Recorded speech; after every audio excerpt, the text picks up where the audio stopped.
প্রথমে একটা জবাবটা মানে গঠনটা অনেকটা গোলাকৃতি, এই কারণে আলতো করে একটা বৃত্ত দিয়ে দেব। বৃত্তটা আলতো করে দিয়ে দেওয়ার কারণ হচ্ছে আমাদের পুরো আঁকা হয়ে গেলে বৃত্তের মধ্যে এটাতে আমাদের আবার ইরেজ করে দিতে হবে, কিন্তু যদি গাঢ় করে এঁকে ফেলি তাহলে ইরেজ করাটা একটু কঠিন হয়ে যাবে।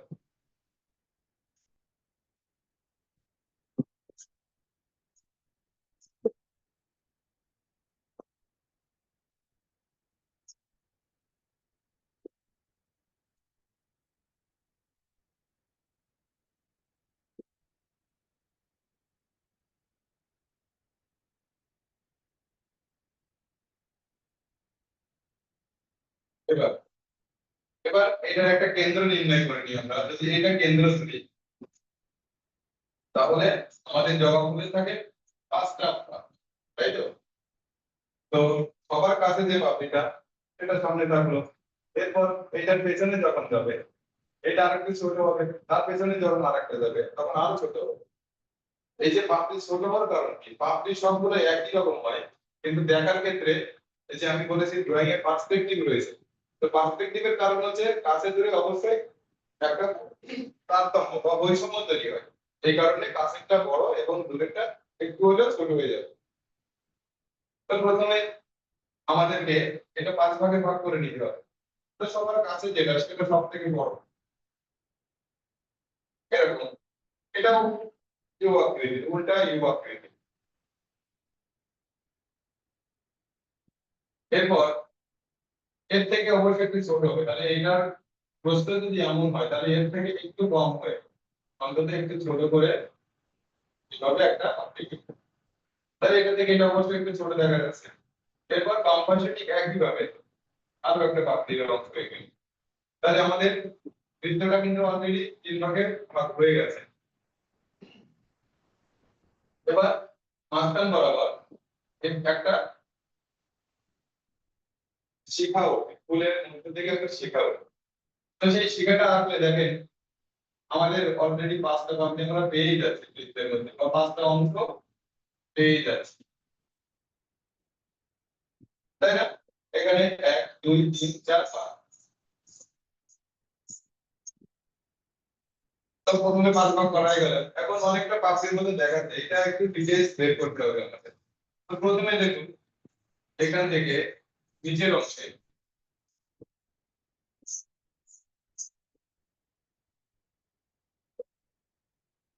এভাবে একটা সম্পর্ক। এরপর এই যে সার্কেল দিয়েছিলাম এটা আমাদের এখন অফ হয়ে গেছে, এটা ডিলিট করে দিলাম।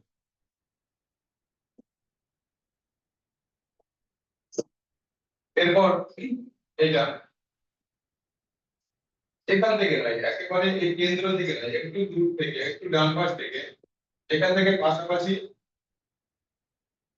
এরকম রেখা টেনে দেবে। এই আঁকার পর বৃত্তের এই অংশটা এরেজ করে দেবে। ঠিক একই ভাবে বাম পাশেরটা এই কেন্দ্র থেকে নাই, একটু বাম থেকে উপরে নিচের দিকে আসবে, যেদিকে এইভাবে এসে এই অংশটা এরেজ করে দেবে। দেখো তাহলে সব পাপড়িগুলো একসঙ্গে জুড়ে ছিল, এখন এইভাবে একটা একটা করে আলাদা করে ফেলতে হবে। তো এখানে দেখেন এই অংশটা যেমন চেঞ্জ করেছি, এখানে একটু চেঞ্জ আসবে। এখান থেকে এইভাবে ঘুরে এখান থেকে একটু বাইরে এসে এরকম ছোট্ট একটা অংশ এখানে দেখেন, তাহলে এই অংশটা মুছে গেল, এই অংশটা একটু বেড়ে গেল, এখানে একটা পাপড়ি তৈরি হলো এইভাবে। ঠিক একই ভাবে বাম পাশেরটা আমরা করে নেব। এখান থেকে এইভাবে ঘুরে আসবে এসে এখানে মাঝখান বরাবর একটু বেড়ে আবার এখানে এভাবে থাকবে। তাহলে এই অংশটাই রেজ করে দেবো, এই অংশটাই রেজ করে দেবো। তাহলে আমরা অলরেডি তিনটা পাপড়ি একসঙ্গে জুড়ে ছিল, মানে পাঁচটা পাপড়ি একসঙ্গে জুড়ে ছিল, এখন আলাদা আলাদা হয়ে গেছে। আর দুটো পাপড়ি আঁকতে বলে আমাদের ফুলের অংশ আঁকা শেষ হয়ে যাবে। তো দেখেন এটা থেকে এটা ছোট হয়েছে, এবার এখান থেকে এই অংশটা আরো ছোট হবে, আমি যেটা বলেছিলাম, কিন্তু এখন বড় অংশ দেখা যাচ্ছে। তাহলে এখান থেকে সেটা কেটে নিতে হবে, এখান থেকে এইভাবে গেল, একটু বেড়ে এখান থেকে এইভাবে, ঠিক একইভাবে এই যে সার্কেলটা ইরেজ করে ফেলবো, এই অংশটা, এই অংশটা, ঠিক একইভাবে বাম পাশেরটা।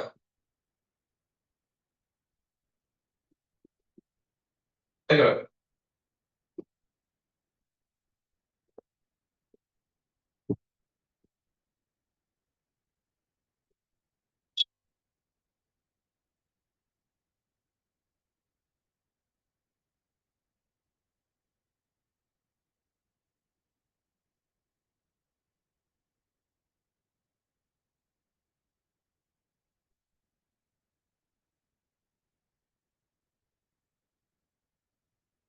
এরপর আমাদের এই যে শিখাটা উঠেছে, উপরের অংশে শিখার কিছু কাজ থাকে। দেখা যাচ্ছে প্রথমে 5টা লাইন টেনে নেবো, এরকম মাঝখানে এটা, সাইডে ডান সাইডে 2টা, বাম সাইডে 2টা, এরকম 5টা দেওয়ার পর উপরে এরকম করে ছোট করে সার্কেল দিয়ে দেবো। এই এরপর নিচের দিকে, এখানে উপরে উপরে অংশ শেষ হলো, ডান পাশে 7টা লাইন টানবো আড়াআড়ি ভাবে, 4 5 6 7। বাম পাশে ঠিক একইভাবে এগুলো টানলে 2টা যখন জুড়ে দিচ্ছি অনেকটা ভি মতো দেখতে মনে হচ্ছে, এরকম।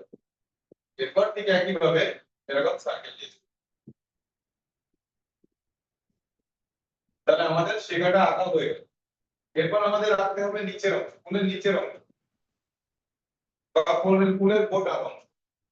এখানে ছোট করে একটা ইউ শেপ দিয়ে দিই, এই দেখুন, এভাবে।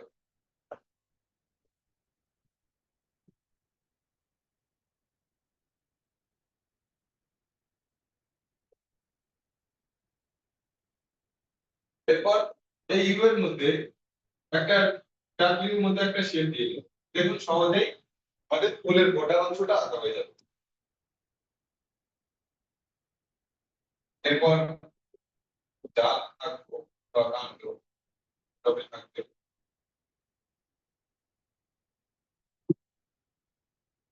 সোজা করে আঁকার চেষ্টা করবো। আমরা সোজা করে আঁকলেও একটু আলাদা হয়ে যায়, এটাতে কোনো প্রবলেম নেই, একটু ছোট বড় হতেই পারে।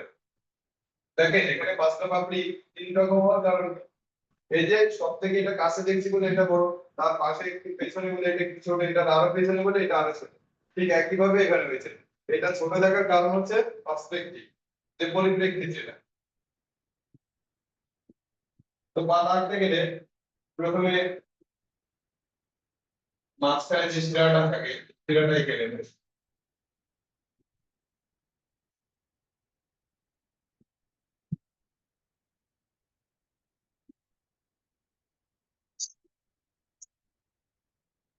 এরকম আমি এক এক পাশে 3টা করে পাতা আঁকবো, সিঙ্গেল পাতা থেকে 3টা করে পাতা আঁকলে দেখতে সুন্দর হয়। তো জবা ফুলের ক্ষেত্রে হয় কি, যে এখানে দেখুন, এখানে প্রথমে 2টা পাতা ছোট থাকবে এবং মাঝখানের পাতাটা এখানে যেটা আসবে সেটা বড় থাকবে, ঠিক একইভাবে এখানে বাম পাশে।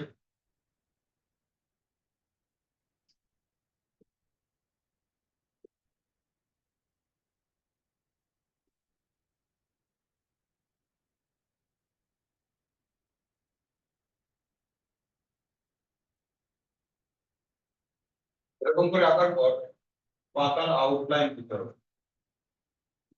এরকম।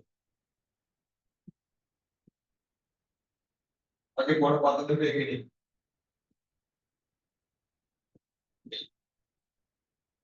কিন্তু হয় কি, আমাদের জবা ফুলের পাতাটা একটু ফাঁস কাটা পায়, সেক্ষেত্রে এখানে এরকম করে ইরেজ করে দেয়।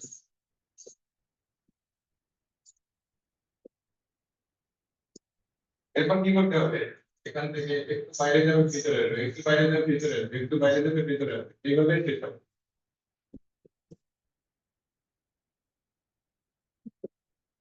কম্পোজিটটা ঠিক একই থাকবে।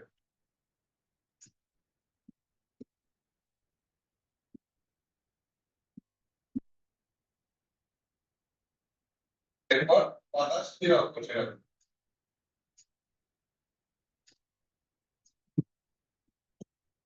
বাম পাশের পাতা শিরা বসে রাখলে সবসময় এভাবে থাকবে, এইভাবে বাম দিকে আসবে।